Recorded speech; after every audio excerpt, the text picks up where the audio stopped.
Kenya's political landscape is heating up, and the streets tell the story. We are witnessing more protests, and sadly, businesses are bearing the brunt of the damage. It is a grim cycle as this distraction threatens widespread job losses that could cripple livelihoods. This escalating unrest is not just a political problem. It has a significant impact on the economy. And when the economy falters, it is the ordinary person who feels the sharpest sting in their personal finances. Mint aims to provide you with valuable insights to help you earn, save, spend, and invest your money wisely, especially during these challenging times. Stay with us. My name is Lydia Nyawera. Earn it, spend it, save, invest. Earn it, spend it, save, invest. Mola, kila siku niko chesa. Mola, make more bila stress. Mola, kila siku wesa. Mola, make more bila stress. Today on Mint, understanding your investments. What factors can boost or dip your returns? Your financial dynamic duo. Why sinking funds and emergency funds are essential for your financial stability. And on Coins to Capital, Kijijani CurlCare is a true testament to turning personal needs into impactful capital. Earn it, spend it, save, invest. You've invested your money in unit trusts, hoping to see it grow. Last week, we explored what happens behind the scenes when you invest in unit trusts. But have you ever wondered what exactly determines the interest you earn? Today on Money Moves, we will discuss the various factors that can significantly affect your earnings from unit trusts. Understanding these influences will empower you to make more informed decisions and potentially increase your returns. Before you commit your hard-earned money to any investment product, you are always reminded to do your due diligence. Even investments that seem incredibly safe like unit trusts carry risks. So, when considering unit trusts, it is strongly advised that you research and evaluate all factors that could potentially affect your earnings. The element of risk comes about on the interest rate risk, in that this week's interest rates on treasury bills will be different from next week's or even next month or even the next 3 months. So you find that the interest may fluctuate, but not to a great degree. Equity funds are considered risky because they offer no guaranteed returns. The value of an investor's money is directly tied to the performance of the underlying businesses, which operate in a highly competitive and unpredictable market. So say you've bought a Safaricom, we've invested for our clients in Safaricom, and we bought their share when it was at 15 shillings. Then we find that next week or even the following day, the share price has gone to 14 shillings. There is that 1 shilling drop in the value of the asset. So you find that the value of the equity fund fluctuates much more than it would for the money market fund. The performance of the shares in the Nairobi Securities Exchange affects a lot on how the equity fund performs. And you find that if a share is performing poorly, or rather the share price is suboptimal, you find the company might not declare dividends that year or might declare a lower dividend. So you find that for equity fund, you earn through dividends and capital growth. So you find that dividends for that half year may not be there or might be reduced. So this is how the risk affects the equity fund, and also the market conditions at the Nairobi Securities Exchange. This is what affects your return on the equity fund. Like equity funds, bond or fixed income funds also have their assets traded on the Nairobi Securities Exchange. What really affects performance of the bond fund would be the interest rates, or the prevailing interest rates at the Nairobi Securities Exchange, because bonds are traded at the secondary market of the Nairobi Securities Exchange. So you find that if interest rates are high during that period, rather that period of time, that means consequently your earnings on the bond fund will also be higher because of the increase of interests. So there are different scenarios where you find that the interest rates go up or go down, and these are also subject to other economic factors such as inflation. Different seasons also mean different earnings for unit trusts. Minimum investment for treasury bills, treasury bonds is 50,000. But I find that most people, they may not have that amount to invest. On a weekly basis, there's a treasury bills auction. On a monthly basis, there's a treasury bonds auction. So the roundabout way around it, fund managers is now collecting monies from people as low as 500 shillings, aggregating and now investing in those treasury bills. So that's where the money market funds comes in. So that's where they invest in. As a result of what we saw over between 2023 up until September last year, where treasury bills were around 15%. And imagine a money market fund investing in treasury bills. So that means even your investment in money market fund is around that 15%. The money managers were also investing in fixed deposits. Remember, this is a time where central bank rate was at 13%. Central bank rate is at 13%, and now for banks, they were lending at around 18%, but they're lending with money from you and me. So, but now to attract your money, my money, banks, they could offer, say, fixed deposits, say 15% or whatever, so higher. So even the money market funds were investing in those fixed deposits. So if you look at it, somebody who is managing a money market fund, you have treasury bills at around 15%, fixed deposits around 14-15% thereabout. You put the match. So that's where the money market funds then were around 15% thereabout. But because treasury bills have now started coming lower, as they get money, they are buying treasury bills at lower rates. Banks now, because central bank rate has also come lower, there's no justification now to give deposits at crazy rates. So they're also gradually reducing. So even from the portfolio mix, treasury bills has come lower, fixed deposits has come lower, so even what they're investing in is offering lower rates. Unit trusts in Kenya are experiencing impressive growth. That's a positive trend for savers and investors. However, don't jump in blindly. Take the time to deeply understand each fund. Your thorough research will lead to truly informed investment decisions. Earn it, spend it, save, invest. We all know the drill. Be financially prepared. But let's be real. Life happens. Impulse buys call your name and then bam, an unforeseen expense hit. Suddenly, your financial stability is on shaky ground. That's precisely why you need a dynamic duo in your financial corner. A sinking fund and an emergency fund. Dreaming of that new car or a big vacation? On Money Hacks, we'll show you how a sinking fund is your strategic first step to making those large purchases a reality without the stress. In life, one should always be financially prepared for any situation. However, spontaneous purchases and unforeseen events can disrupt one's financial stability, highlighting the importance of a sinking fund and an emergency fund. To comfortably make large purchases, the first step is to plan for them using a sinking fund. A sinking fund is a pool of money that is set aside for a specific goal. And the main reason for sinking funds is to avoid emergency need of large sums of money. When you look at it historically, it traces itself back to the 13th century with Italian city-states, where they would want to set money aside to meet their debt. And it was picked up in the 18th century by Great Britain and later on became popularized with the United States. For unexpected events, on the other hand, an emergency fund comes in handy.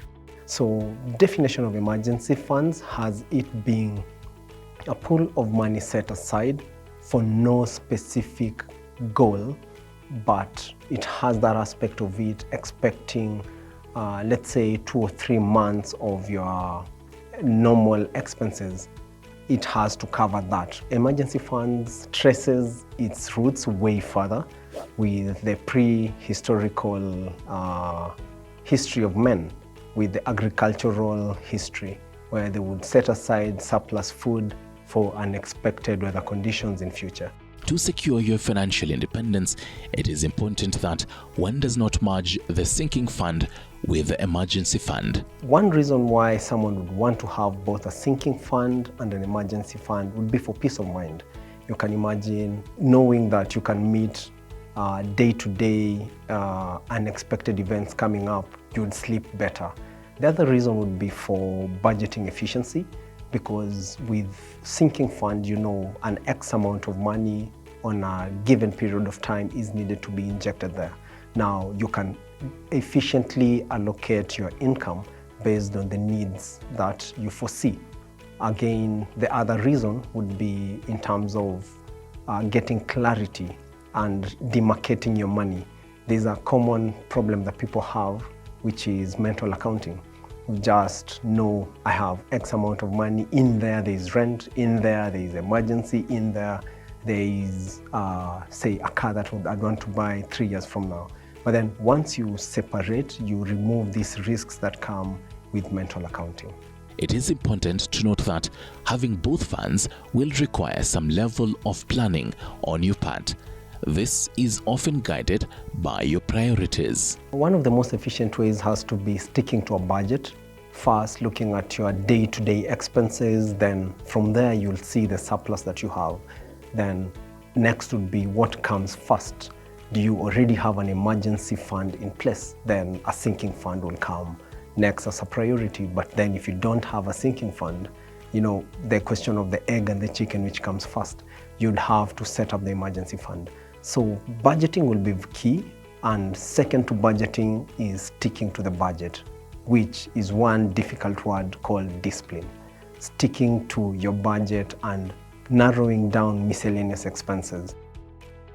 An efficient way of minimizing inefficiencies with budgeting would be by ensuring you have a check-off system, which enables you to automate your allocation towards, say, your emergency fund and your sinking fund.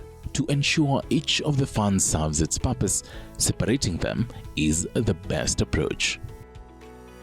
While combining the sinking fund and emergency fund sounds easy and quite simple in terms of dealing with monies, it carries the risk of mental accounting, where within my larger 300,000, 200,000 is channeled towards my education needs, 100,000 is just for unexpected.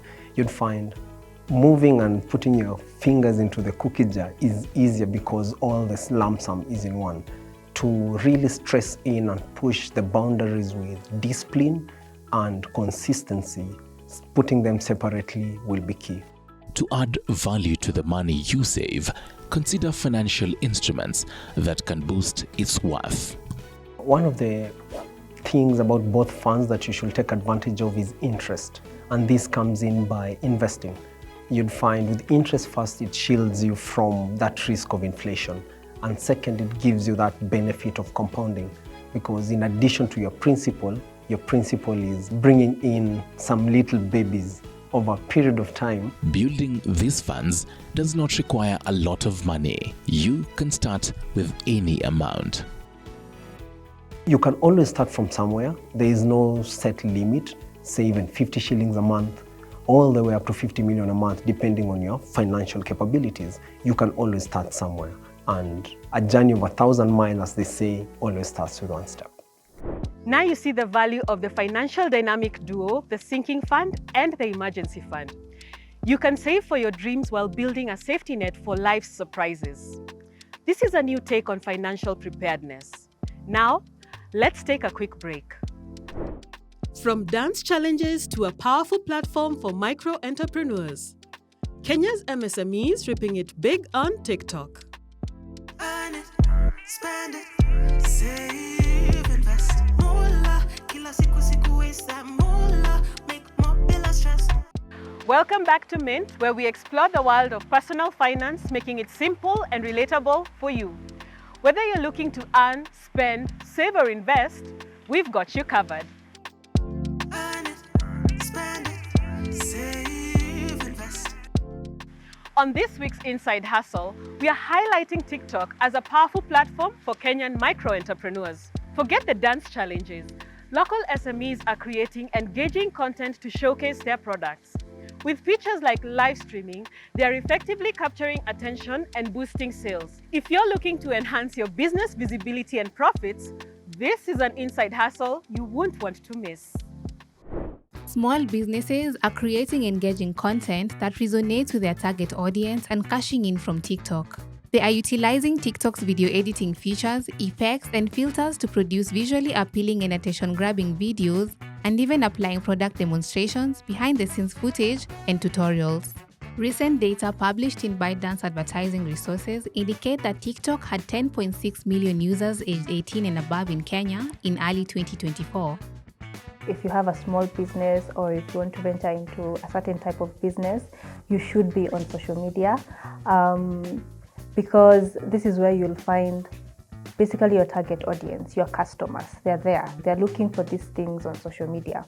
Go on TikTok, do a video, explain, do a BTS, talk about your process, talk about your goals, your vision. People usually, if they find a small business, at times you just find people relating to you even on a personal level, and from that, they get to become your customers, your loyal customers, and they follow you, they buy from you, they recommend others to come to your page, look at your content, buy your stuff. Buying clothes, shoes, mobile phones, beauty products, and household items has now been made easier. Some consumers are avoiding the crowded markets and bustling streets as the marketplace has now moved online. Basically, in Kenya today, you can make money from various things when it comes especially to TikTok.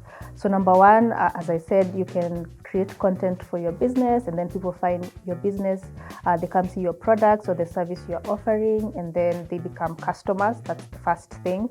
And then as a content creator, you can come in, build a loyal following or a loyal audience, and then from there brands can see this loyal following, and then through you they can do like sponsored videos, so you advertise their products and then they pay you. And then when it comes to TikTok, especially if you have over 1,000 followers, you can do lives, and on lives people can give you gifts. I think you've seen this trend, tap, give me a rose. Yeah. At the end of the day, those things translate into money, so you can also make money from that.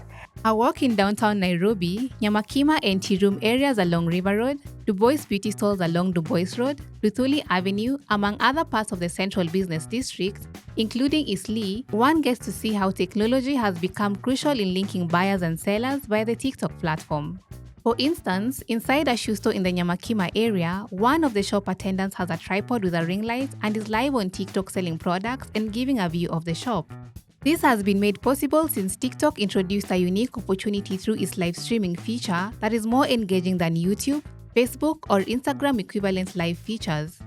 TikTok live selling allows users to showcase their products in real time, interact with potential buyers during live sessions, and complete transactions instantly during the sessions. Anyone with a smartphone and a TikTok account can become a seller easier than on other social media platforms. Let me give an example. Joanna, she created a whole makeup company and it's doing really well. We have Wabosha. She has created like a travel company. They both started off making content from just their bedrooms, doing makeup, skincare, and then they grew an audience, and then from that audience, now they're monetizing that audience per se, and now making money selling products. In Kenya, SMEs are the backbone of the country's economy as they account for 98% of businesses, which is a significant contribution to the country's GDP. They are also driving innovation, creating jobs, and fostering economic growth. Official data indicates that there are over 7.4 million SMEs employing approximately 14.9 million Kenyans in various sectors of the economy. I do encourage everyone who has a small business or they're looking to just sell anything, be on TikTok. People keep seeing you showing up for your business. They will ultimately translate to customers.